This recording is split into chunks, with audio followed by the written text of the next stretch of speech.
इस प्रदेश में गोडसे और सावरकर का विचारधारा नहीं चलेगा। इस प्रदेश में जमीन बचाने वालों का चलेगा। आज डेमोग्राफी की बात करते हैं, चडरी का हालात क्या है, राजधानी की बात कहेंगे तो करमटोली का हालत क्या है, हतमा का हालात क्या है, हेसल का हालात क्या है, हेहल का हालात क्या है, पुरनकी रांची का हालात क्या है, कमरे का हालात क्या है, तिलता का। पूरा डेमोग्राफी तो कर दी। आप डेमोग्राफी केवल पाकुड़ और जमताड़ा की बात करते हो कि 80% 90% मतांतरित लोग खिले लिया पूरा बोलता है। क्या इस देश में संविधान से देश चलता है ना? कोई भी नियुक्ति, आप सारे लोग माननीय पत्रकार लोग काफ़ी हाईली क्वालिफाइड लोग हैं, बताओ कहीं पर नियुक्ति धर्म के आधार पर होता है क्या? मंत्री रह चुके हैं माननीय करिया मुंडा जी, राज्य की जनता ने आपको उतना शिखर पर पहुंचाया, आप एक भी कुछ काम किए होंगे तो बता दीजिए तो सही। संवाददाता सम्मेलन है विशेष रूप से। विगत दिनों 24 दिसंबर को एक जनजातीय सुरक्षा मंच के द्वारा मोराबादी मैदान में रैली आहूत की गई थी। अच्छी बात है, लोकतंत्र में रैली, धरना, सभा आयोजन करना सबको अधिकार है। हम लोग को भी बहुत उम्मीद था उस रैली से कि वर्तमान परिस्थिति में जो आदिवासियों का स्थिति है, उनके द्वारा आदिवासियों को एक संदेश दिया जाता। चूँकि आदिवासी की बात, आदिवासी की रैली कही जाती है तो बहुत सारे उम्मीद भी रहता है। लेकिन पूरे रैली में अगर कहा जाए तो सिर्फ और सिर्फ जिस तरह छत्तीसगढ़ एमपी में चुनाव के समय वोट को पोलराइज करने का प्रयास आदिवासियों को साज-बाज दिखा करके, क्योंकि आने वाले दिन में प्रदेश में भी चुनाव है, लोकसभा चुनाव है, फिर आपका विधानसभा चुनाव है 2024 के अक्टूबर-नवंबर में। तो एक तरफ से कहा जाए एक वोट को पोलराइज करने का ही षड्यंत्र, साजिश ही इसको कहा जाएगा। आज इस राज्य का सबसे बड़ा महत्वपूर्ण इशू जो लंबे समय से सरना धर्मावलंबियों के द्वारा सरना कोड की बात कही जा रही है, मांग की जा रही है। कई एक बार दिल्ली से लेकर के राजधानी झारखंड से लेकर के दिल्ली तक धरना प्रदर्शन करके आंदोलनरत रहे लोग। लेकिन इतनी बड़ी रैली में एक बात भी सरना कोड के बारे नहीं कहना, जबकि इसके पहले चुनाव में खुद देश के आदरणीय गृह मंत्री जी गुमला के चुनावी सभा में उन्होंने कहा था कि 2019 में हमारी चुनाव 2019 के चुनावी सभा में उन्होंने कहा था कि हमारी सरकार आएगी तो हम निश्चित रूप से सरना कोड को हम देने की बात करेंगे, देंगे, ये बात उनके द्वारा कही गई थी। उनके चुनावी एजेंडा में भी मामला था। लेकिन इतने बड़ी बात को एक बात भी इस रैली में उनके द्वारा, उनके जो वक्ताओं के द्वारा एक बात भी नहीं कही गई। दूसरी बात है कि बड़ी बड़ी बात करते हैं स्वर्गीय कार्तिक उरांव पंखराज बाबा के बारे में। इनको बताना चाहिए कि स्वर्गीय कार्तिक उरांव आदिवासियों के लिए शिक्षा के क्षेत्र में पूरे आपके पड़ोसी राज्य उड़ीसा से लेकर के आपका छत्तीसगढ़, और उस समय छत्तीसगढ़ अलग नहीं हुआ था, एमपी का पार्ट था, झारखंड बंगाल मिला के 72 स्कूल उनके द्वारा चलाया गया था। अखिल भारतीय आदिवासी विकास परिषद के तत्वाधान में 72 स्कूल उनके द्वारा चलाया गया। मैं पूछना चाहता हूं उन नेताओं को, बड़ी बड़ी भाषण दे रहे थे मोराबादी मैदान में कि यूपीए गवर्नमेंट के द्वारा उनको अनुदान दिया जाता था। केंद्र सरकार में केंद्र सरकार के द्वारा अनुदान दिया जाता था। अटल बिहारी वाजपेयी के सरकार में बंद कराया गया या नहीं, इसका जवाब उनसे मैं मांगता हूं और उनको बताना चाहिए कि ये 72 स्कूल क्यों बंद हुए। ये 72 स्कूल उनके द्वारा क्यों बंद किया गया।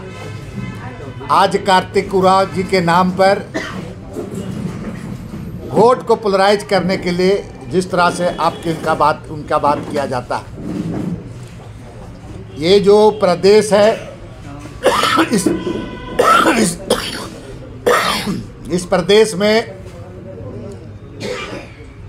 गोडसे और सावरकर का विचारधारा नहीं चलेगा। इस प्रदेश में जमीन बचाने वालों का चलेगा, भगवान बिरसा मुंडा का विचारधारा चलेगा। यहाँ पर जमीन बचाने के बारे क्यों नहीं कही गई इनके द्वारा, जमीन लुटेरों के बारे क्यों नहीं कही गई। जमीन का जो माननीय न्यायपालिका के आदेश के मुताबिक जमीन वापसी की बात क्यों नहीं कहेगी। आप कहेंगे कि आपकी सरकार है, ये है भाई, आपको इस बात को तो उठाना चाहिए था, आपको सरकार को ना दिखाना चाहिए था, मांग करना चाहिए। जमीन की बात क्यों नहीं की। आपको मालूम होगा, मैं अपने प्रदेश कांग्रेस के कार्यालय में मैंने पूरे दस्तावेज के साथ पूरा 25 से 30 जमीन लुटेरों का नाम आपको दिया था और आइडेंटिफाइड करके कि ये सारे लोग भाजपा से रिलेटेड हैं।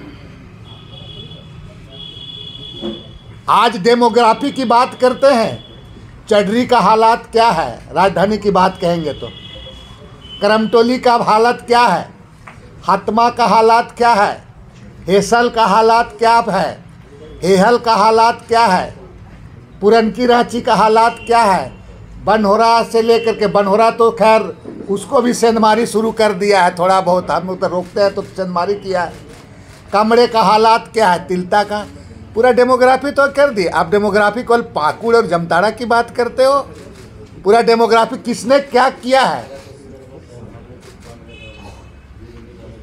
ना शिक्षा के बारे वहाँ से बोला गया, ना ही वहाँ पर आपका बाकी चीज़। आज तो इनकी सरकार केंद्र में है और केंद्र में हो करके भी फॉरेस्ट राइट कानून का आपका पूरा उसको आपका पूरा एक कटौती कर दिया गया। पूरा ट्राइबल सब प्लान के बारे, ट्राइबल सब प्लान का पैसा केंद्र सरकार के द्वारा कटौती कर दिया गया।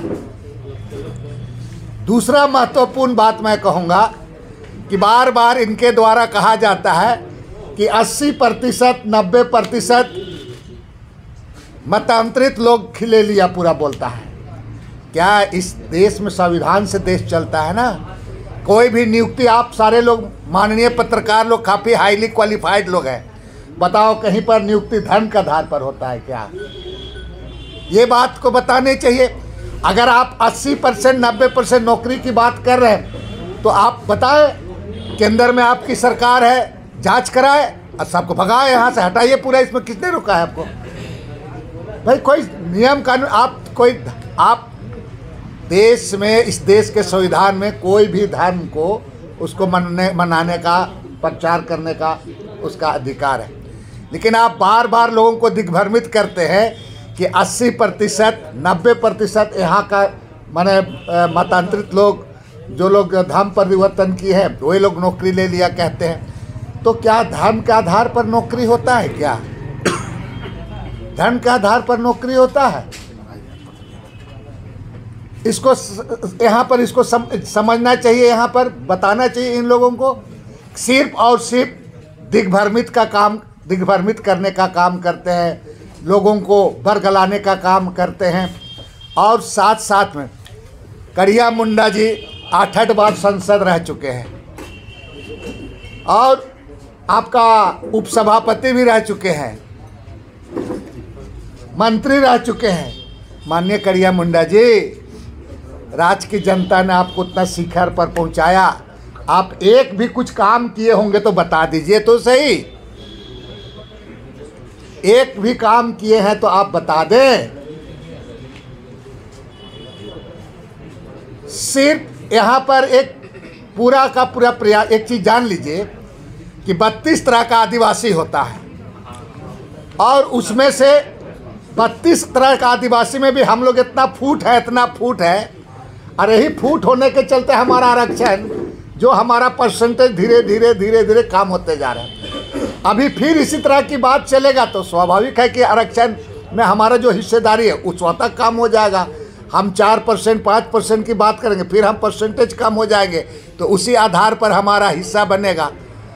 तो सब में तो एकता नहीं है यार, आप मिल जाते हैं कभी कभी। एकता में जो लोग इधर उधर कई बातों से लेकर मुद्दों को लेकर संघर्ष के लिए एकता करेंगे। इसमें दादा, इसमें सामने से जो प्रश्न आ रहे हैं, जैसे कि धान जी ने भी कहा कि भाई ये क्लियर करना चाहिए कि कौन आदिवासी, सरना आदिवासी, मिशन आदिवासी, कौन आदिवासी? ये कौन बोला?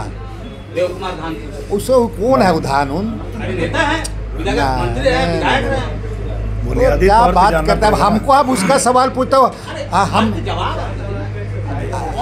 अरे कौन लोग भाई, सब वैसा लोग भी मिलो, वैसा मिलजुल के करो, मिलजुल करो, सब लोग मिलजुल कर आदिवासी हित के लिए, आदिवासी हित के लिए।